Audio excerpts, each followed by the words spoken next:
Entre 1941 et 1945, le régime nazi a tué environ 6 millions de juifs et plus de 5 millions d'autres victimes non juives. Mais ce chiffre, aussi sidérant soit-il, peut occulter quelque chose d'important. Ces morts ne sont pas survenues dans le chaos. Elles ont eu lieu dans l'ordre. Il y avait des plannings, des budgets, des ingénieurs qui dessinaient des plans, des fonctionnaires qui signaient des réquisitions et des administrateurs ferroviaires qui coordonnaient les horaires. Il y avait des hommes qui pointaient, faisaient leur travail et rentraient dîner chez eux.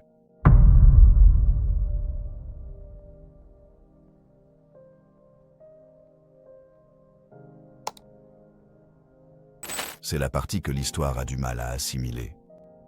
Non pas que des monstres existaient, mais que la machine du meurtre de masse a été construite, entretenue et étendue par des processus institutionnels ordinaires, par des mémos, des promotions, des rapports trimestriels. Le programme d'extermination nazi, ce que le régime appelait la solution finale à la question juive, était un projet bureaucratique d'une ampleur inédite. Il a fallu la coordination de la SS, des chemins de fer du Reich, de la fonction publique allemande et du complexe militaro-industriel. Il a fallu une complicité dans des dizaines de nations occupées et il a fallu une infrastructure physique. 6 installations, construites en Pologne occupée entre 1940 et 1942, ont été désignées comme de purs centres de mise à mort. Pas des camps de travail, pas des camps de transit, des camps d'extermination. Leur seul but opérationnel était la mort. Ce soir, nous examinons les 5 plus meurtriers. Nous irons du plus petit au plus grand, de Sobibor à Auschwitz-Birkenau. Parce que l'ampleur elle-même fait partie de l'histoire. Parce que comprendre comment le système a grandi, affiné ses méthodes, accru sa capacité, trimestre après trimestre, est le seul moyen de saisir comment un tel projet est devenu possible. Qui a conçu ces lieux? Comment fonctionnaient-ils? Comment ceux qui les dirigeaient comprenaient-ils ce qu'ils faisaient? Et que signifie le fait que cette machine ait fonctionné en grande partie sans interruption pendant des années? Ce ne sont pas des questions confortables, mais elles sont nécessaires. Parce que la leçon de ces 5 camps n'est pas simplement que le mal existe. La leçon est que le mal s'organise, qu'il peut être financé, doté de personnel et étendu, jusqu'à paraître, pour ceux qui l'exécutent, tout à fait routinier. C'est l'histoire de 5 lieux construits dans un seul but et des millions de vies humaines réduites, selon les termes de leurs bourreaux, à un simple problème logistique à régler. La solution était le meurtre, et elle fut orchestrée. Mars 1942. Dans une forêt dense de l'est de la Pologne, près du village de Sobibor, des ouvriers achevèrent un site que la SS avait discrètement commandé 2 mois plus tôt. C'était de taille modeste, environ 600 mètres sur 400. Il y avait une zone de réception, une cour de triage et, au bout d'un sentier camouflé, 3 chambres à gaz. Le personnel comptait moins de 30 hommes de la SS et plusieurs centaines d'auxiliaires ukrainiens. En quelques semaines seulement, on y tuait déjà des milliers de personnes par jour. Sobibor était l'un des 3 camps établis dans le cadre de l'opération Reinhardt. Le programme SS, spécifiquement conçu pour assassiner les Juifs de la Pologne occupée. Les 2 autres étaient Bełżec et Treblinka. Tous 3 furent construits dans des lieux reculés, près de voies ferrées, cachées par les arbres. Tous 3 étaient conçus pour recevoir, traiter et tuer un grand nombre de personnes aussi vite et discrètement que possible. Ce qui distinguait Sobibor des autres camps Reinhardt était son obscurité relative, à l'époque, comme aujourd'hui. Il n'avait pas la sinistre réputation de Treblinka, ni l'échelle industrielle d'Auschwitz. C'était, selon les termes de ses bâtisseurs, une installation fonctionnelle. Il tournait, il était entretenu, et durant presque toute son activité, il resta quasi inconnu du monde extérieur. Le camp fut d'abord commandé par l'SS Obersturmführer Franz Stangl, qui sera plus tard muté à Treblinka. Stangl n'était ni un rêveur, ni un idéologue, au sens propre du terme. C'était un administrateur de police de carrière autrichien, organisé, efficace, axé sur le rendement opérationnel. Interrogé des décennies plus tard par la journaliste Gita Sereni, il décrivit son affectation à Sobibor avec un détachement bureaucratique. Son souci, disait-il, était de savoir si les installations fonctionnaient correctement. C'était le cas. La structure opérationnelle de Sobibor était simple et délibérée. Les déportés arrivaient par train, surtout du district de Lublin, des Pays-Bas, de France et de Slovaquie. On leur disait qu'ils étaient dans un camp de transit et qu'ils auraient de la nourriture, des douches et un tri avant d'être déplacés plus à l'est. Ce récit était maintenu avec le plus grand soin. Le personnel du camp avait pour consigne de maintenir l'ordre, d'éviter la panique et de déplacer les gens efficacement. Le chemin du quai de la gare aux chambres à gaz mesurait environ 150 mètres de long. On l'appelait, avec l'humour noir typique de la SS, le boyau, un étroit couloir grillagé et masqué des deux côtés pour que ceux qui l'empruntaient ne voient pas ce qui les attendait. À l'extrémité se trouvaient les chambres, déguisées en installation de douche. Le gaz utilisé était le monoxyde de carbone, pompé depuis un moteur diesel. La mort survenait généralement en 20 à 30 minutes. Les corps étaient d'abord enterrés dans des fosses communes sur le terrain du camp. Plus tard, suite à un ordre de l'Obergruppenführer SS, Odilo Globoknik. Les corps furent exhumés et brûlés dans le cadre d'un effort plus vaste, nom de code Action 1005, pour détruire les preuves de ce qui avait été fait. Entre avril 1942 et octobre 1943, on estime que 170 000 à 250 000 personnes ont été assassinées à Sobibor.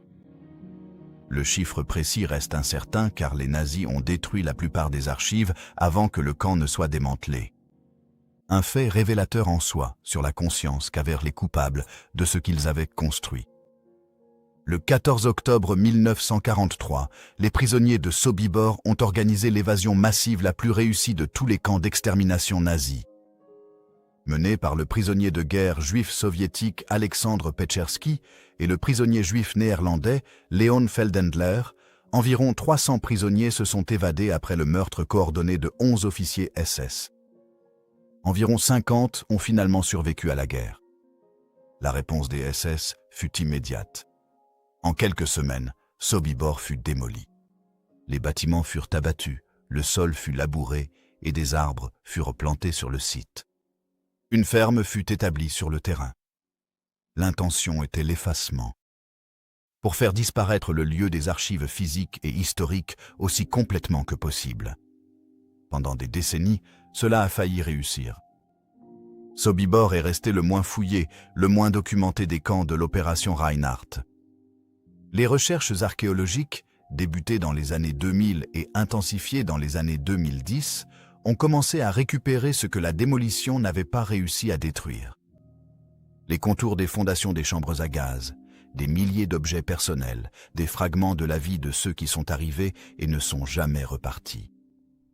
Ce que Sobibor représente dans l'architecture plus large de la solution finale est le modèle prototype. Il a prouvé que le système fonctionnait, que les gens pouvaient être transportés, traités et tués à grande échelle sans perturbation majeure, et que l'opération pouvait être maintenue dans un secret presque total. Les leçons apprises à Sobibor seraient appliquées ailleurs, dans des installations plus grandes, plus rapides et plus meurtrières. La suivante était déjà en cours de construction. Il y a une statistique sur Belzec qui mérite un moment de recueillement avant que l'analyse ne commence. Sur les 430 000 à 500 000 personnes estimées assassinées à Belzec entre mars 1942 et décembre 1942, une période de moins de 10 mois, seuls 2 juifs sont connus pour avoir survécu à la guerre, 2 sur un demi-million. Aucun centre d'extermination n'a atteint un tel taux de mortalité par rapport au nombre de survivants. Belzec fut le premier des 3 camps de l'opération Reinhardt à devenir opérationnel, ouvrant en mars 1942. Sous le commandement du SS Hauptsturmführer Christian Wirth, un homme que ses collègues décrivaient comme brutal, même selon les critères de la SS, Wirth avait auparavant dirigé le programme d'euthanasie T4, dans lequel le régime nazi a assassiné environ 70 000 Allemands souffrant de handicaps physiques et mentaux. Ce programme lui a donné une expérience directe de la logistique du gazage de masse et de l'élimination des corps. Il a apporté cette expertise à Belzec et l'a ensuite étendue aux autres camps Reinhard en tant qu'inspecteur général. Belzec était de taille modeste, mais implacable dans son rythme opérationnel. L'installation initiale de chambres à gaz du camp, 3 chambres, a été agrandie en juin 1942 à 6 chambres plus grandes capables de traiter plusieurs milliers de personnes simultanément. L'installation était alimentée, comme à Sobibor, par un moteur diesel produisant du monoxyde de carbone. La liaison ferroviaire était directe. Les déportés arrivaient du district de Galicie en Pologne occupée, de Lwów, de Cracovie et des environs, ainsi que d'autres parties du gouvernement général. Les trains transportaient généralement entre 40 et 60 wagons de marchandises, chacun rempli bien au-delà de sa capacité. Des témoins ayant travaillé dans les zones de déchargement ont décrit des scènes de déshydratation, de suffocation et de mort avant même l'arrivée des trains. Rudolf Raeder, l'un des 2 survivants juifs connus de Belzec, a témoigné après la guerre. Cela donne un récit précis et terrible du fonctionnement du camp. Il a décrit le processus d'arrivée, les ordres donnés, la confusion maintenue délibérément, la vitesse à laquelle les gens étaient déplacés du quai du train vers les chambres à gaz. Il a décrit le travail du Sonderkommando, le commando de travail de prisonniers juifs forcés de retirer les corps des chambres à gaz et de les transporter vers des fosses communes. Il a décrit Wirth marchant dans le camp, effectuant des inspections. Ce que le témoignage de Raeder révèle, avant tout, c'est le rythme implacable. Belzec était conçu pour le rendement. Il n'y avait ici aucun simulacre de sélection de main-d'œuvre, aucune division des arrivants entre ceux qui travailleraient et ceux qui mourraient immédiatement. Tous ceux qui arrivaient à Belzec étaient condamnés à mourir. Les enfants, les personnes âgées, les malades, ceux qui étaient montés dans les wagons en espérant une réinstallation, tous passaient par le même système. La vitesse était en soi une forme de gestion de la terreur. Plus l'opération avançait vite, moins les gens avaient de temps pour comprendre ce qui se passait. Fin 1942, les fosses communes de Belzec posaient des problèmes concrets. La décomposition de centaines de milliers de corps faisait bouger le sol à vue d'œil et produisait des gaz que les habitants des environs sentaient de loin. Ce n'était pas une crise morale pour l'administration SS. C'était une crise logistique. La décision fut prise d'exhumer et d'incinérer les restes. Belzec ferma en décembre 1942, non par échec, mais car sa mission était accomplie. La population juive du district de Galicie avait été, selon les bourreaux, traitée. Le camp fut démoli au printemps 1943 et le site fut recouvert de végétation.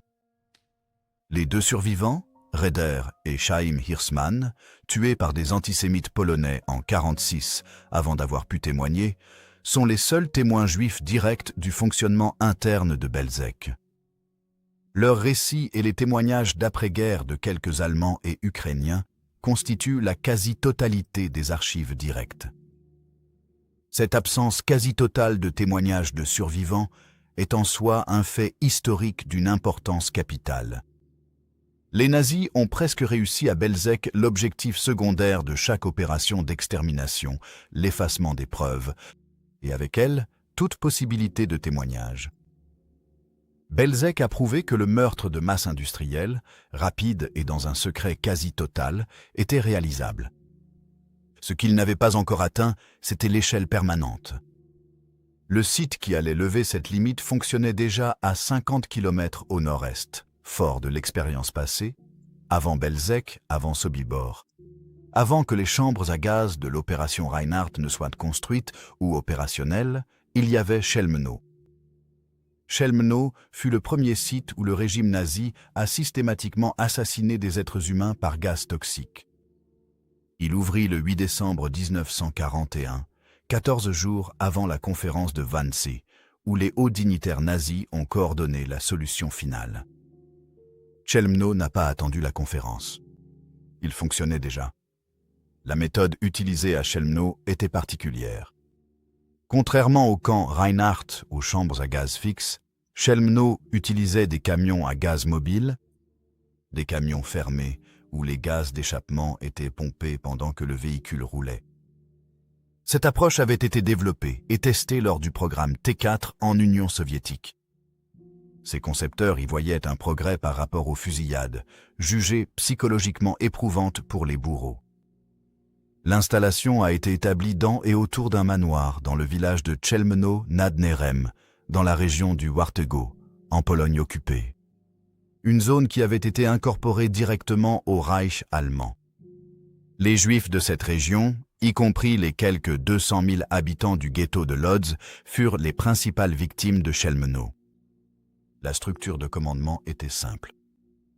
Une unité de SS, le Sonderkommando Kulmov, comptant environ 150 personnes à son apogée, gérait le site sous les ordres de plusieurs commandants, notamment le SS Hauptsturmführer Herbert Lang, puis Hans Bothmann. Il ne s'agissait pas de fanatiques idéologiques issus d'unités d'élite de la SS. Beaucoup étaient des réservistes de la police d'Ajmur et du personnel auxiliaire transféré de d'autres services vers cette unité. Le processus opérationnel à Chelmno suivait un scénario délibéré.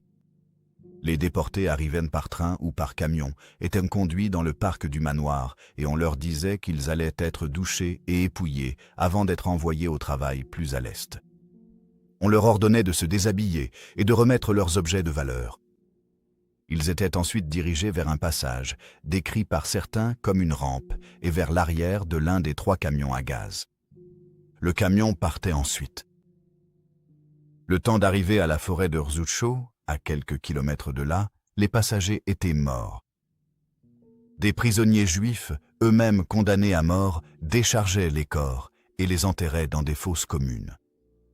Ces travailleurs étaient périodiquement tués et remplacés.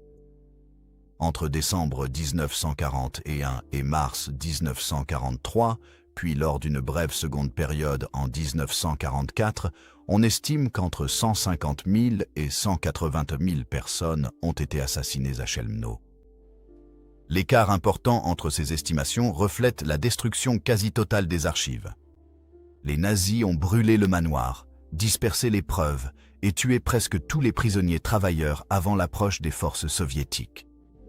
Seule une poignée de prisonniers juifs a réussi à s'échapper et à survivre. Ce qui rend Chelmno historiquement significatif, au-delà du nombre de morts, c'est sa place dans la chronologie. C'était la preuve du concept. Il a démontré qu'une petite unité administrative pouvait assassiner des dizaines de milliers de personnes dans un lieu rural avec un minimum d'infrastructures sur une longue période, sans perturbation opérationnelle majeure ni exposition publique.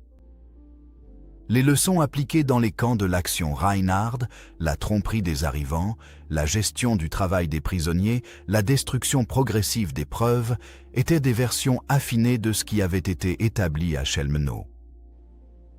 Il y a aussi un détail dans la date de fondation de Chelmno sur lequel il convient de s'arrêter.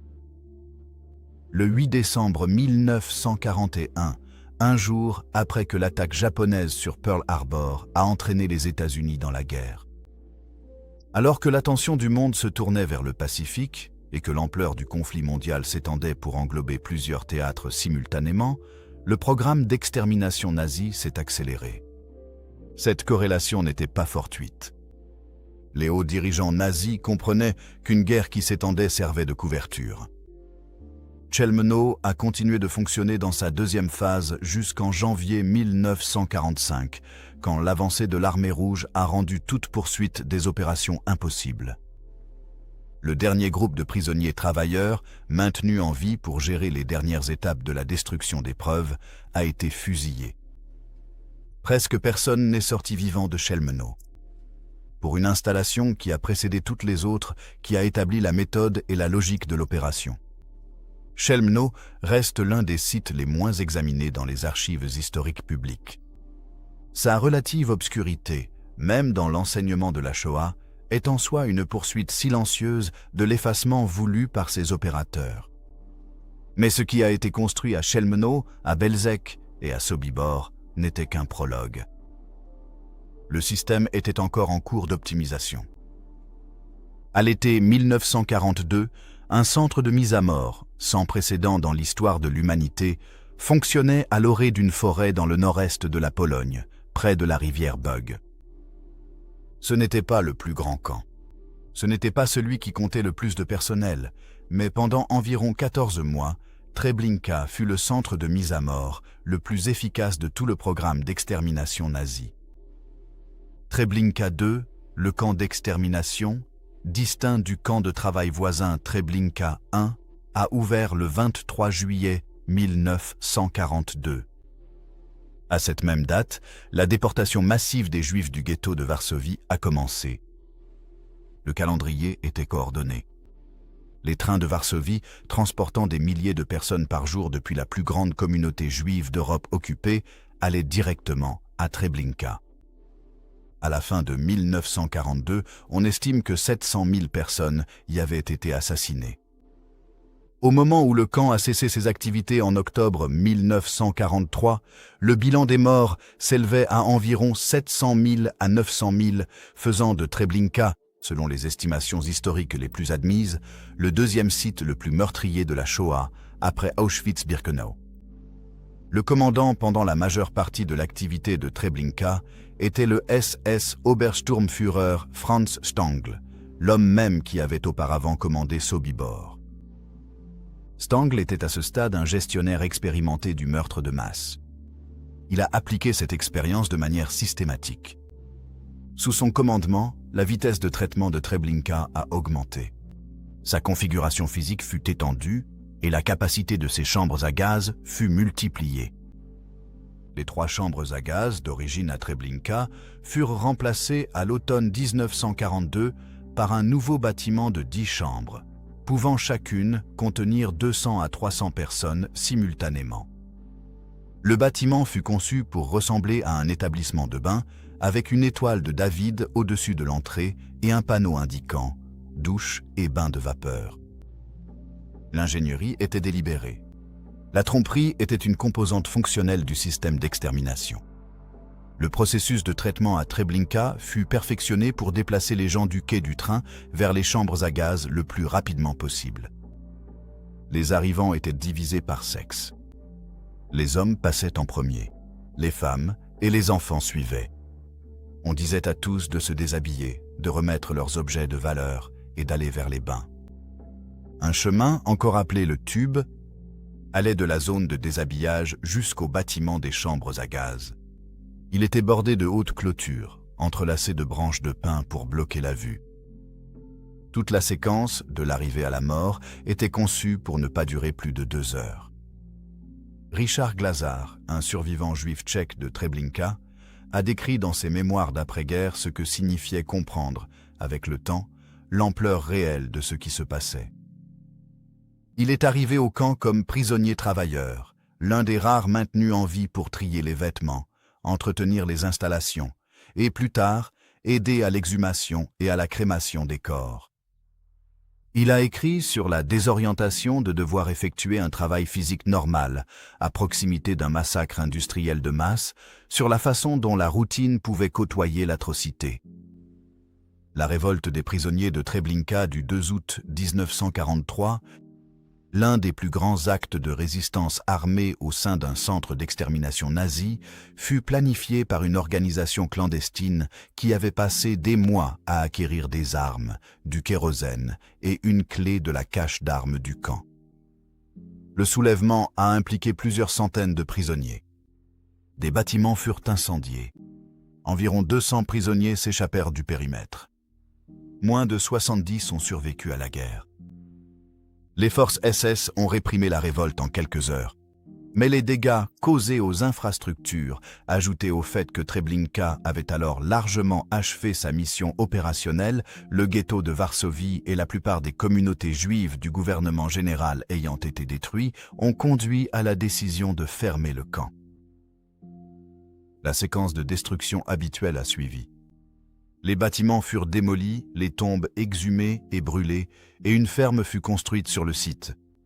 Un garde ukrainien nommé Stribel fut installé comme fermier. Sa présence visait à suggérer que la terre avait toujours été agricole et n'avait jamais été rien d'autre. Les enquêtes d'après-guerre, incluant de vastes études archéologiques menées dans les années 2010 par l'archéologue britannique Caroline Sturdy-Coles, ont confirmé les dimensions physiques de la zone d'extermination, l'emplacement des chambres à gaz et la présence de fosses communes. Les preuves que les SS avaient tenté d'enfouir ont survécu à leur enterrement. Franz Stangl fut capturé au Brésil en 1967, extradé vers l'Allemagne de l'Ouest et reconnu coupable de complicité dans le meurtre de 900 000 personnes. Il est mort en prison en 1971, quelques heures après avoir terminé un long entretien avec la journaliste Gita Sereni. Lors de cet entretien, il a dit quelque chose qui a marqué les historiens et les lecteurs depuis lors. Non pas parce que c'était choquant, mais parce que c'était tellement ordinaire. Il a dit qu'il avait appris à ne pas le voir. Cette incapacité apprise à voir, n'était pas propre à Stangl. C'était une caractéristique structurelle du système, et ce système était sur le point d'atteindre son apogée. Auschwitz n'a pas été construit comme un camp d'extermination. C'est peut-être le fait le plus important et le plus souvent mal compris concernant le site le plus meurtrier de l'histoire du meurtre organisé. Auschwitz I.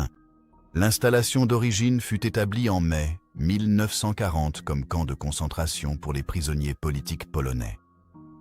Il était situé dans d'anciennes casernes de l'armée polonaise, à la périphérie de la ville d'Oświęcim, dans le sud de la Pologne occupée. Son premier commandant fut l'Obersturmbannführer SS Rudolf Höss, un administrateur de camp de carrière ayant servi à Dachau et Sachsenhausen. Auschwitz a grandi. Il s'est étendu. Il est devenu, en 4 ans, un complexe tentaculaire, la plus grande installation de tout le système des camps nazis. Auschwitz II, connu sous le nom de Birkenau, fut l'élément qui transforma le complexe en un centre d'extermination. La construction débuta en octobre 1941, à 2 km du camp d'origine, sur le site du village démoli de Brzezinka. Birkenau fut conçu pour l'incarcération et le meurtre de masse simultanés à une échelle qui surpassait tout le reste du système. En 1944, le complexe de Birkenau comptait plus de 300 baraquements de prisonniers. Il accueillait, à sa capacité maximale, environ 90 000 prisonniers simultanément. Il comprenait aussi 4 grands complexes de chambres à gaz et crématoires. Les crématoires 2, 3, 4 et 5, alliant vestiaires, chambres à gaz au zyklon B plutôt qu'au monoxyde de carbone, et fours industriels pour l'élimination des corps. Ces installations n'étaient pas improvisées. Elles ont été conçues par la firme d'ingénierie allemande Topf & Söhne, dont les ingénieurs ont breveté des composants des systèmes de crémation. Les documents subsistent. Le zyklon B, nom commercial de granulés de cyanure d'hydrogène, conçu à l'origine comme pesticide commercial, fut utilisé pour la première fois à titre expérimental à Auschwitz en septembre 1941, sur des prisonniers de guerre soviétiques et des prisonniers polonais.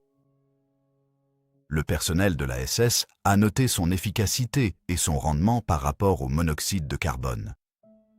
La décision de l'adopter comme principal agent d'extermination pour Birkenau a découlé de cette évaluation. Le processus de sélection à Auschwitz-Birkenau est l'une des images marquantes de la Shoah, et il est important de le comprendre précisément. Les déportés arrivèrent par train sur une voie de raccordement dédiée qui menait directement au complexe de Birkenau, achevé en mai 1944. Sur la rampe, des officiers SS, incluant souvent des médecins du camp, divisaient les arrivants en 2 groupes. Ceux jugés aptes au travail, généralement des hommes de 15 à 45 ans et des femmes de 15 à 40 ans, étaient enregistrés, tatoués et affectés au baraquement. Le reste qui, selon la composition du transport, pouvait représenter 70 à 80% des arrivants, était envoyé immédiatement aux chambres à gaz sans enregistrement. C'est pourquoi le nombre de morts à Auschwitz-Birkenau est difficile à calculer avec une précision absolue. Ceux qui étaient enregistrés ont laissé des traces. Ceux qui n'étaient pas enregistrés, qui allaient directement du train aux chambres à gaz, ne figurent dans aucun document sur les prisonniers. Leur nombre est estimé à partir du volume des transports, de la capacité des crématoires et du témoignage du personnel et des prisonniers survivants. L'estimation scientifique la plus largement acceptée, adoptée par Yad Vashem et confirmée par les dossiers du procès Heuss et les enquêtes d'après-guerre, est qu'environ 1,1 million de personnes ont été assassinées à Auschwitz-Birkenau. Environ 1 million d'entre elles étaient juives. Les déportations hongroises de Bizia, de mai à juillet 1944, c'est la période de tuerie la plus intense de l'histoire du camp. Après l'occupation de la Hongrie en mars 1944, l'Obersturmbannführer SS Adolf Eichmann coordonna la déportation de près de 437 000 juifs hongrois vers Auschwitz en moins de 2 mois. Pendant cette période de pointe, les crématoriums de Birkenau fonctionnaient bien au-delà de leur capacité prévue.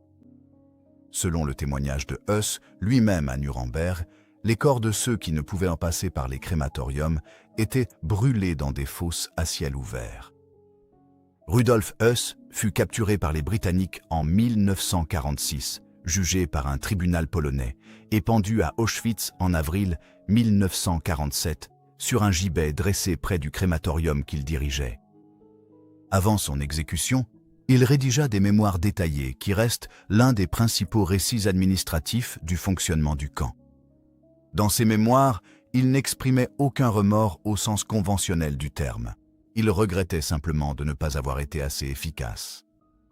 Parmi les témoignages de prisonniers ayant forgé notre vision de Birkenau figure celui de Primo Levi, chimiste et écrivain juif italien rescapé d'Auschwitz, qui consacra sa vie à décrire ce qu'il avait vécu et son sens. Dans son livre « Si c'est un homme », il décrit ce qu'il appelle la zone grise, l'ambiguïté morale imposée aux prisonniers, rendus complices, de près ou de loin, de la machine de leur propre destruction. L'expression de Lévy est entrée dans le lexique historique et philosophique, car elle nomme une vérité sur la conception même du système. Auschwitz n'était pas qu'un lieu de mise à mort, c'était une machine à déshumaniser les victimes, un processus mené avant et parallèlement à l'extermination physique, avec sa propre logique institutionnelle.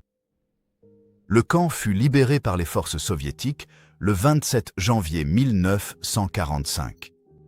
Ils y trouvèrent environ 7000 survivants, trop faibles pour être évacués lors des marches de la mort qui avaient précédé l'avancée soviétique. Ils découvrirent des entrepôts remplis de centaines de milliers de vêtements, 7 tonnes de cheveux humains et l'infrastructure physique du meurtre industriel sous sa forme la plus aboutie.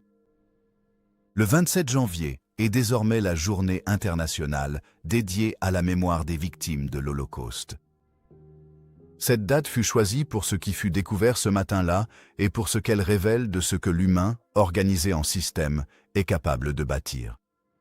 Nous avons commencé par un chiffre, 6 millions, en notant qu'il peut autant occulter que révéler.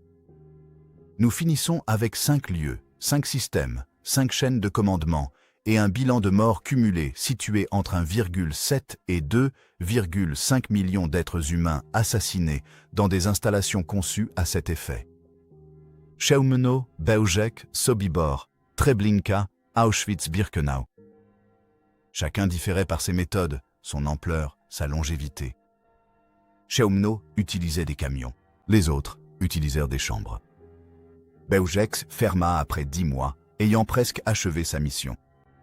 Auschwitz a fonctionné pendant près de 5 ans. Sobibor fut effacé par ses propres opérateurs. Auschwitz fut préservé et reçoit aujourd'hui plus d'1 million de visiteurs par an. Mais ils partageaient un ADN structurel. Ils étaient tous administrés par la SS.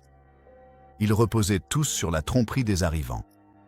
Ils employaient tous des prisonniers pour gérer les détails opérationnels au plus près des tueries, un choix de conception qui répartissait la complicité vers le bas tout en concentrant l'autorité vers le haut. Ils ont tous procédé à une destruction systématique des preuves, comme phase finale planifier des opérations. Et ils ont tous fonctionné, durant la majeure partie de leur existence, dans un contexte de silence international. Ce dernier fait est important. Dès 1942, des informations sur les camps d'extermination parvenaient au gouvernement allié par de multiples canaux. Rapports de la résistance polonaise, témoignages de prisonniers évadés, intermédiaires du Vatican et renseignements d'origine électromagnétique.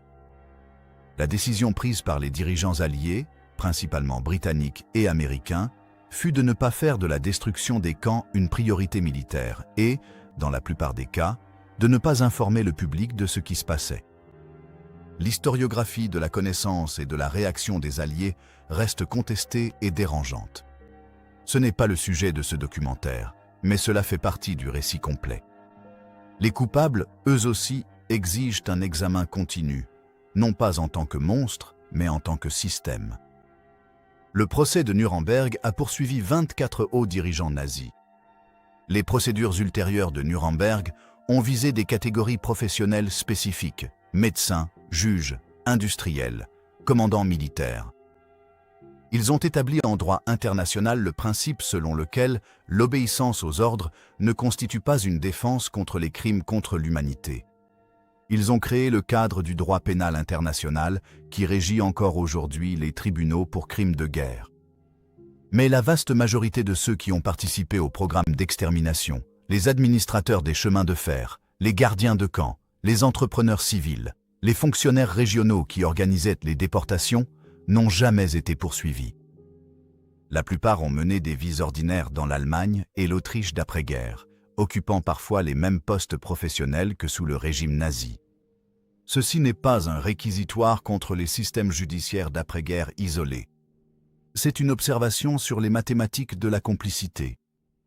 Le système était trop vaste. Trop de gens ont participé à trop de ces rouages pour qu'un appareil judiciaire puisse tout traiter. Ce qui reste sans responsabilité totale, ce sont les archives, les témoignages de survivants, les documents que les coupables n'ont pu détruire, les preuves archéologiques des sites démolis et le travail de générations d'historiens ayant voué leur vie à reconstruire ce qui s'est passé et comment.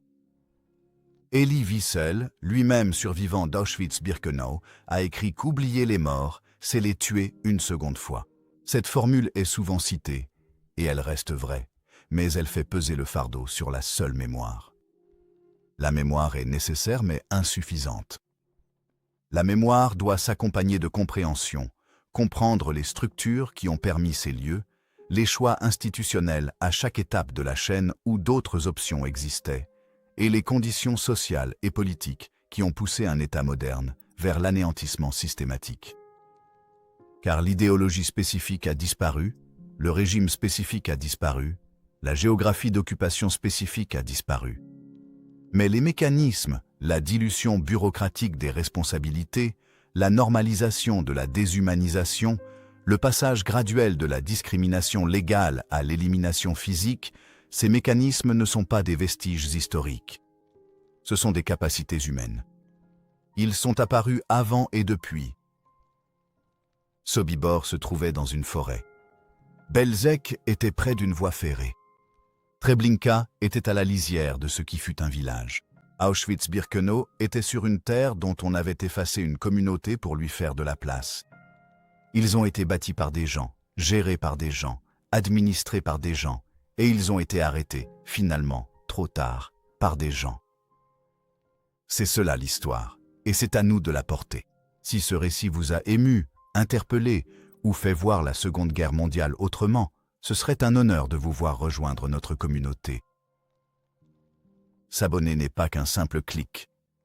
C'est soutenir des récits puissants, des voix oubliées, et plus de vérité sur le passé.